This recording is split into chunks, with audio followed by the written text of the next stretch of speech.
Assalamualaikum warahmatullahi wabarakatuh. Kita bertemu kembali untuk membahas tentang ngobrol-ngobrol tentang manajemen konstruksi. Kita share dulu ya.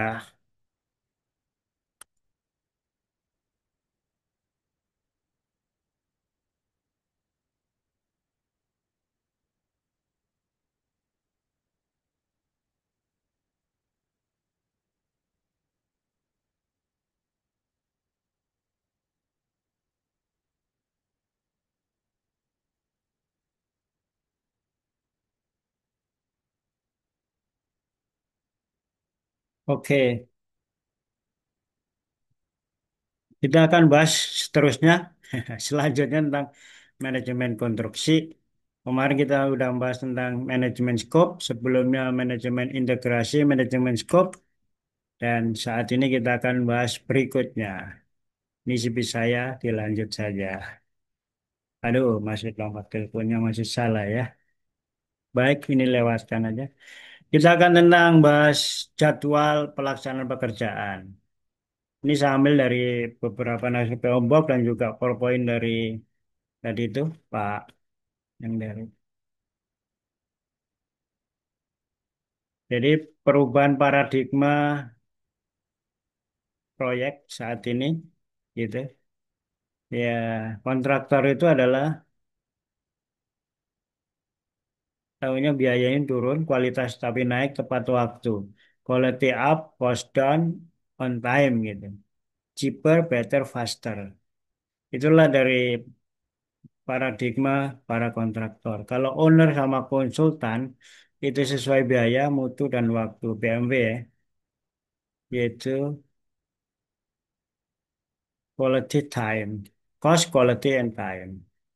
Di time, cost, and quality inilah yang jadi bahan perhatian daripada eh, kontraktor, konsultan, dan owner gitu. Nah, definisi dan tahapan proyek sebagaimana sudah kita jelaskan dimulai dari inisiasi, perencanaan, persiapan, eksekusi pelaksanaan dan pengesahan atau commissioning kemudian operasi serah terima. Di dalam inisiasi ini adalah menghasilkan proyek dokumen proyek, proyek charter di dalam perencanaan adalah studi kelayakan, manajemen rencana proyek, project plan and management mainnya di sini.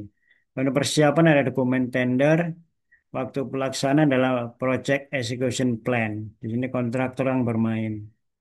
Kemudian pengesahan dan commissioning adalah pengetesan dan uji coba. Di sini yang main adalah kontraktor. Nah, operasi adalah dokumen operasi. Jadi pemilik proyek ada di semua ini mengawasi semua. Konsultan perencana itu adanya di inisiasi mungkin bisa bermain sampai kepada persiapan itu dokumen tender. Setelah itu ada konsultan pengawas yang bermain di dalam eksekusi. Itu perbedaan konsultan perencana dan konsultan pengawas. Baik, untuk manajemen project PMBOK, yaitu Project Management Body of Knowledge, eh, kerangka berpikirnya begini nih. Pertama itu integrasi, yang kedua kita bahas lingkup project, manajemen scope, udah kita bahas jadwal scheduling, nah ini yang akan kita perdalam. Kemudian quality, manajemen kualitas, manajemen sumber daya, manajemen pengadaan, kemudian manajemen stakeholder atau pihak kepentingan, manajemen komunikasi dan manajemen risiko dan manajemen biaya di sana. Kalau konstruksi tambah lagi satu lagi yaitu manajemen SMK 3 ya, SMKK, manajemen SMK 4. Ini adalah area pengetahuan manajemen proyek atau body of knowledge project management. Itu penerapan pengetahuan, keterampilan, alat, dan teknik untuk memproyeksikan kegiatan dalam memenuhi persyaratan proyek.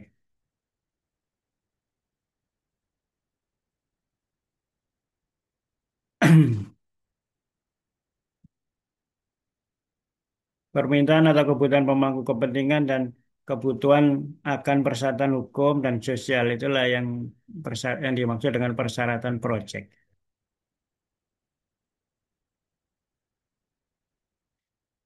Work work breakdown structure itu akan kita terjemahkan menjadi jadwal pelaksanaan. Kita kemarin sudah belajar tentang work breakdown structure, bagaimana cara membuatnya. Kan dari pertama kita bahas project scope, kemudian plan scope, collect requirement, define scope-nya, kemudian create WBS, baru validasi scope-nya, baru control scope. Nah, dalam create WBS ini kita jadikan key plan, yaitu rencana ketiganya HSE plan, rencana jadwal pelaksanaan, jadwal pengadaan sumber dayanya, jadwal inspeksi pekerjaan, metode kerja dan rencana anggaran. Rencana anggarannya.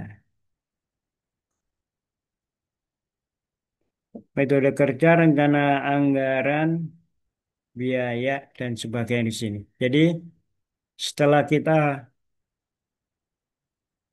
membuat BBS, maka kita bisa menerjemahkan menjadi jadwal pelaksanaan proyek gitu. Ini jadwal pelaksanaan proyek atau jadwal pelaksanaan pekerjaan. Katakanlah ada pekerjaan satu, dibagi dari pekerjaan satu-satu subnya itu sampai 9 gitu. Katakan ini ada pekerjaan fondasi gitu ya. Ini adalah pekerjaan satu, pengerahan alat, kemudian juga katakanlah dua, pemancangan, gitu, pengenalan struktur, apalagi apalagi sebagainya. Itu dicapai bulan apa? Gitu kan. Ini adalah pertama. Kita bagi menjadi 6 tahap kan gitu ya. 6 tahap. Nah, kedua adalah pekerjaan yang kedua, apa katakan dinding dan sebagainya. Pekerjaan ketiga katakanlah atap. Pekerjaan keempat itu finishing, kadang gitu ya, atau dan taman. Nah, kita mulai dari sini nih. Oke, kita buat jadwal. Nah, sampai katakanlah kita bulan ke 24, berarti 2 tahun. Kalau ini kita minggu, berarti 24 minggu gitu, berarti berapa bulan? Nah, itu kita jadwalkan. Kapan pekerjaan ini dilaksanakan? Oh, ini dimulai dengan sekian. Kita tinggal masukkan saja, kemudian keluar jadwal ini, Pak S. Ini jadwal Indo. Nah, jadwal Indo itu bisa kita rinci lagi menjadi jadwal per kegiatan gitu.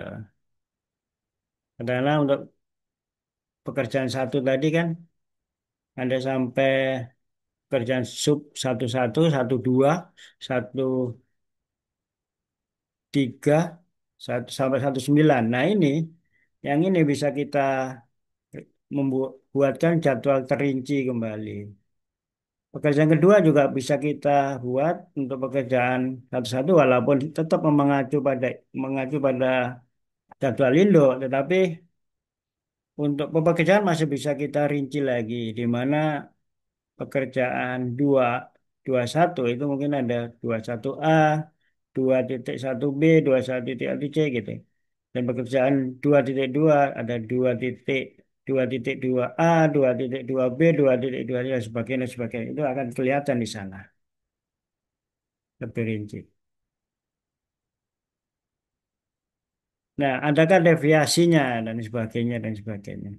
Kita bisa membuat chat pakai chat ya, giant chat untuk memasukkan jadwal tadi. Kita ketik aja pekerjaannya, kemudian kita masukkan bulan-bulannya, udah muncul yang pakai chain chat gitu. Nah, menyusun rencana jaringan pekerjaan atau net planning. Contoh ilustrasi network planning project. Pekerjaan satu ini terkait dengan pekerjaan nomor 2 dan pekerjaan nomor 4. Nah, ini satu, pekerjaan nomor satu. Ini nol ya, di mana. Nah, untuk dapat dilanjutkan dengan pekerjaan dua itu membutuhkan waktu katakanlah 2. A2. Nah, untuk ke pekerjaan 4 itu namanya H4, membutuhkan 4 hari kata atau berapa hari. Nah, untuk yang ke pekerjaan ketiga itu membutuhkan B4, maka dibuat gitu. Ini. Nah, pekerjaan dua tadi kan dua, yang dua ini ke pekerjaan yang kelima itu membutuhkan tiga, tiga. Jadi sini ada lima, dua tambah tiga jadi lima. Maka lima, yang ini adalah yang dua itu nanti dilanjut ke delapan gitu, delapan. Dan juga ke tujuh. Tujuh ini membutuhkan 3 hari dari pekerjaan tiga ke tujuh ini membutuhkan 3 hari. Yang pekerjaan empat ke tujuh itu cuma dua, satu atau dua. Dari tiga itu bisa juga lanjut untuk mengerjakan lima. Jadi pekerjaan yang kelima itu bisa nunggu dari tiga ini selesai, dua dan selesai. Makanya ada daminya di sana. Harus nunggu dari sini, dari yang B gitu. Begitu seterusnya sampai terakhir. Jadi terakhir itu delapan. Delapan itu berarti semua rangkaian ini dapat diselesaikan 20 hari gitu, 20 hari. Jadi ini 15 ditambah 5 kan 20 hari ini kan. Ini 13. 13 ditambah 2 hari maka 15 gitu. 4 tambah 11 15 di sini. 4 tambah 11 15. Itu untuk cara membuat night planning. Kita harus buat dulu WBS-nya, membuat jadwalnya, kemudian kita bisa buat network planningnya di mana pekerjaan yang 6 ini belum bisa dilaksanakan sebelum kerjaan tiga ini selesai. Atau pekerjaan 5 ini belum bisa dilaksanakan kalau belum pekerjaan yang kedua dan pekerjaan yang ketiga selesai. Sedangkan pekerjaan 7 itu menunggu pekerjaan 3 dan 4 selesai. Yang untuk pekerjaan 8 adalah menunggu dari pekerjaan 5, 6, 7 selesai baru bisa pekerjaan 8. Oke, diagram alur pembuatan jadwal proyek. Ini bisa pakai aplikasi ya. BBS, gambar, desain, daftar persyaratan penerimaan, regulasi, dan daftar aktivitas. Kalau itu metode kerja, ini dari persiapan dulu ya, persiapan membuat jadwal. Kemudian eh, pemilihan perangkat lunaknya pakai apa gitu. Itu yang saya sebut tadi. Kemudian masuk ke WBS. Dengan WBS kita masukkan ke perangkat lunak tadi maka keluar metode kerja. Kemudian rencana mutu dan juga rencana K3L. Gitu. Diagram alur pembuatan jadwal. Jadi kalau pembuatan rencana K3L itu adalah setelah rencana mutu.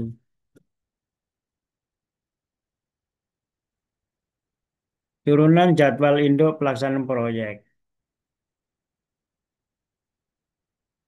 Dimulai, kemudian persiapan pembuatan jadwal, kemudian daftar kuantitas pekerjaan dibuat, kemudian juga perencanaan terkait dengan method planning, kemudian adalah lintasan kritis ya. Method planning itu harus dibuat lintasan kritisnya gitu. Ya sudah, baru dibuat eh, lini masa M atau milestone-nya ya. Lini masanya. Baru dibuat jadwal induk pelaksanaan selesai. Nah, jadwal induk pelaksanaan itu bisa dibuat jadwal induk eksternal dan jadwal induk internal gitu, dibuat dua. Yang untuk eksternal ini, yang untuk eksternal ini. Gitu.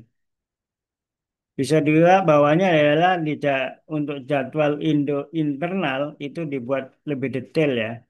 Jadwal detail sub project, kemudian jadwal detail tahap pekerjaan dan jadwal detail sub tahap pekerjaan.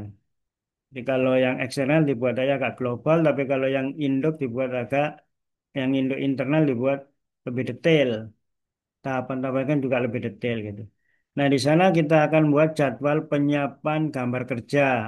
Kita detailkan lagi jadwal pengadaan sumber daya.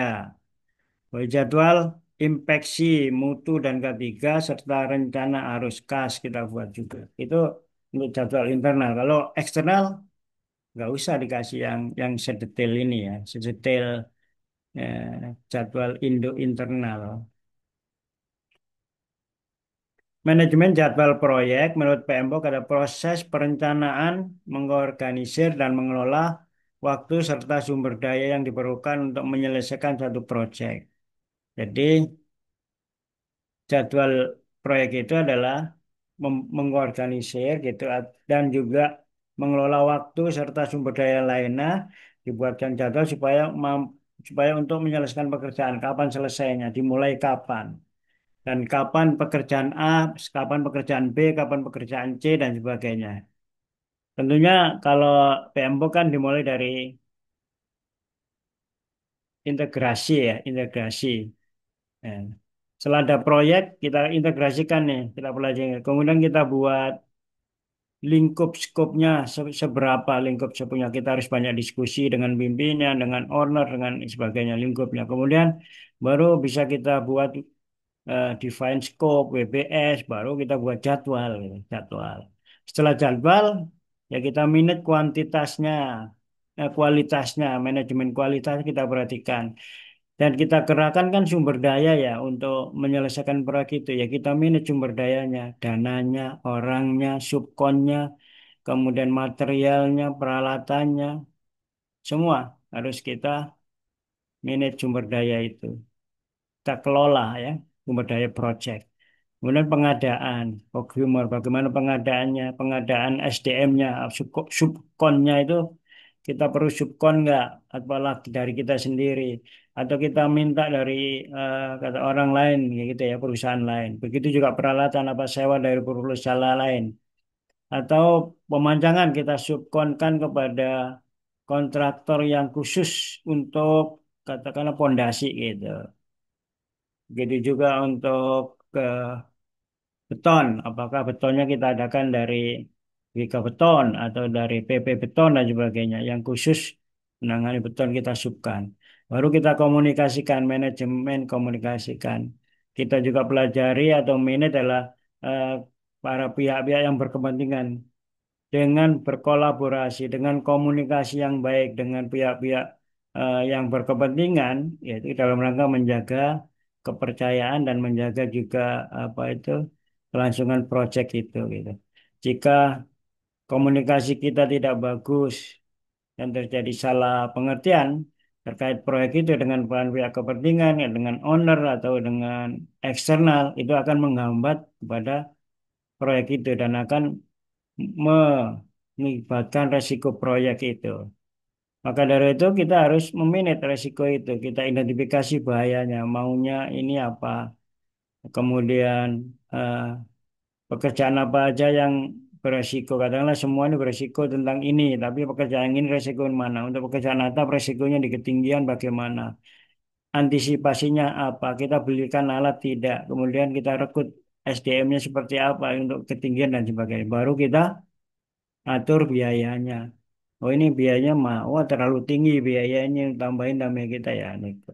Itu semua yang dibahas dalam manajemen proyek ini. Kita inilah, kalau kita mampu mengelola semua ini, maka insya Allah proyek kita akan sukses gitu. Jadi better planning is better project. Jadi kalau resiko yang tidak kita identifikasi, tidak kita kan, maka itu adalah eh, suatu apa ya ancaman di dalam kegagalan proyek itu gitu. Itu.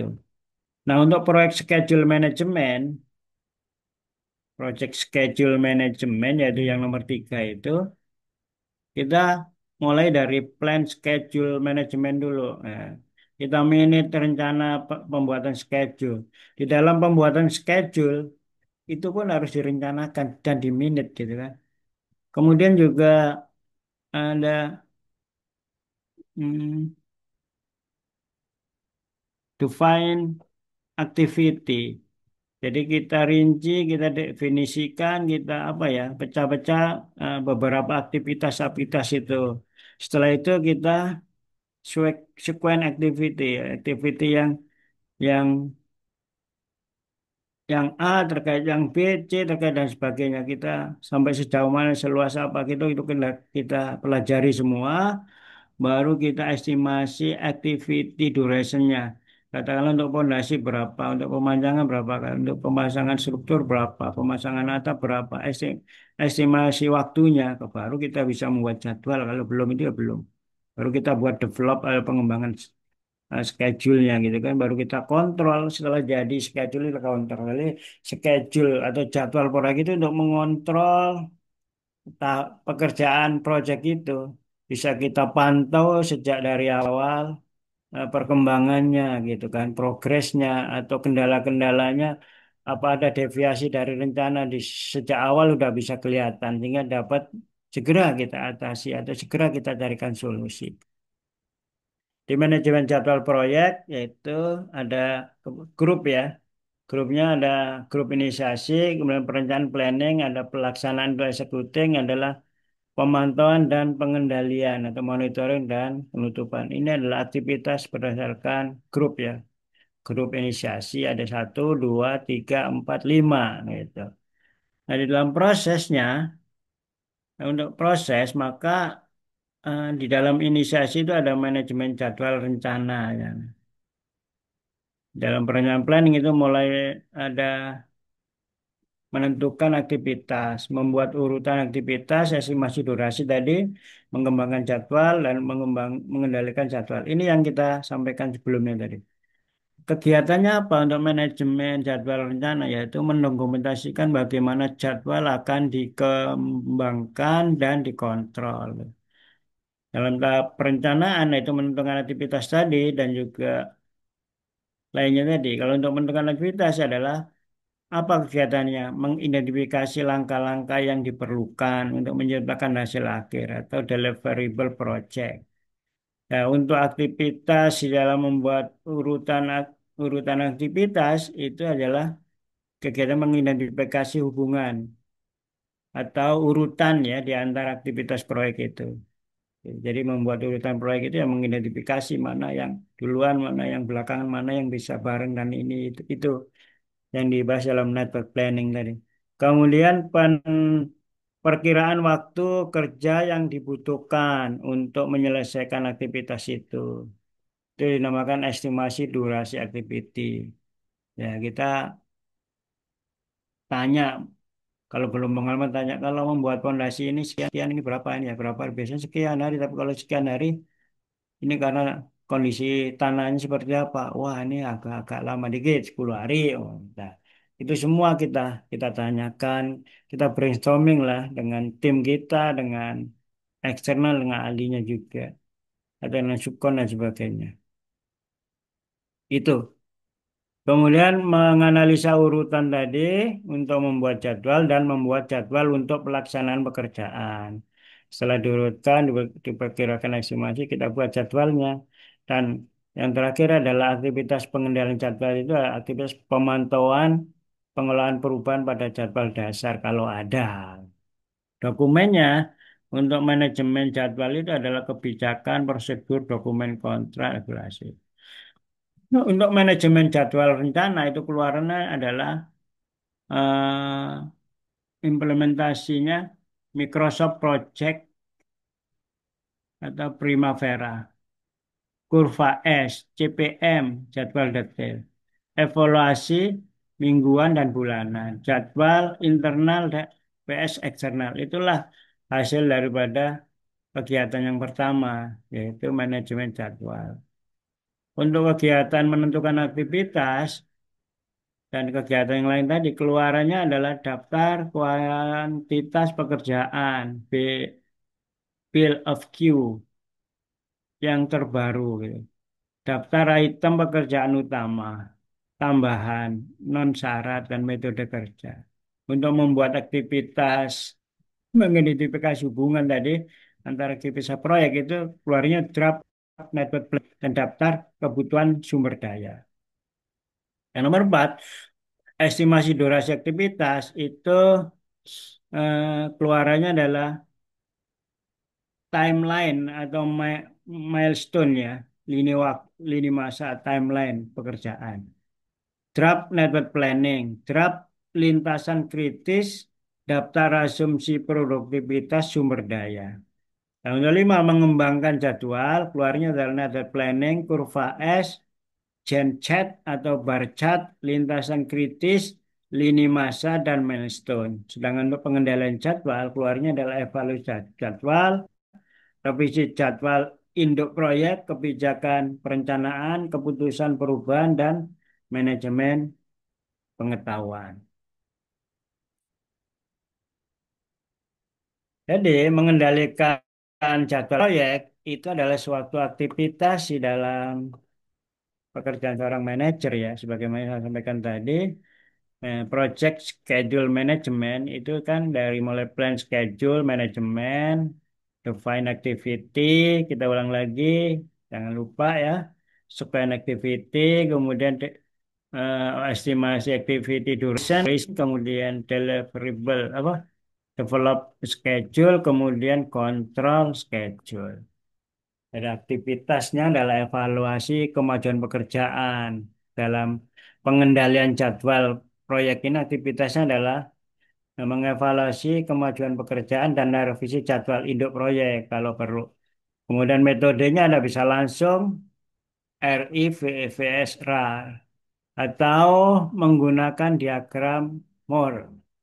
Nah, revisi jadwal pekerjaan metode.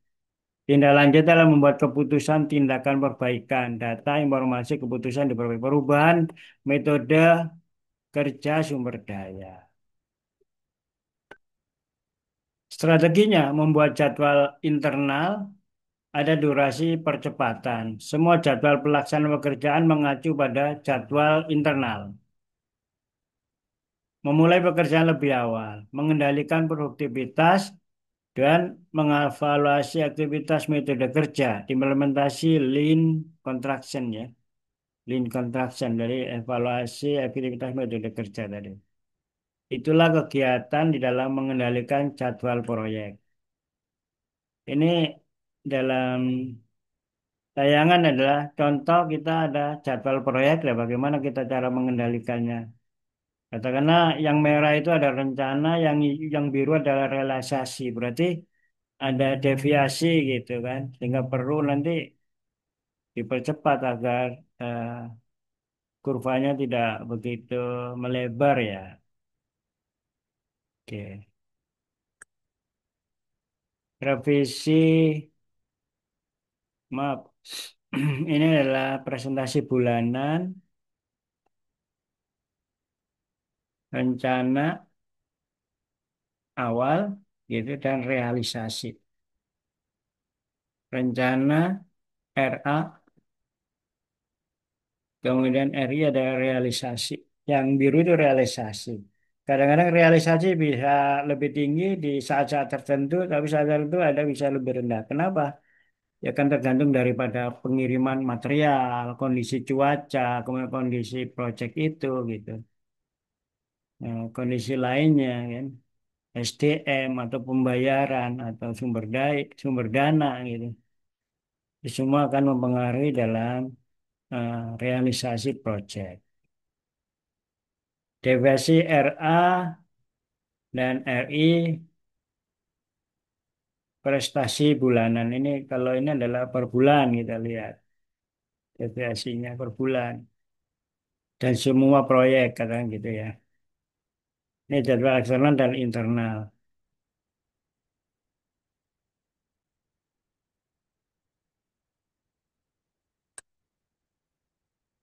Oke, kita sampai di sini dulu Untuk jadwal proyek nanti kita akan lanjut lagi kepada estimasi biaya. Baik.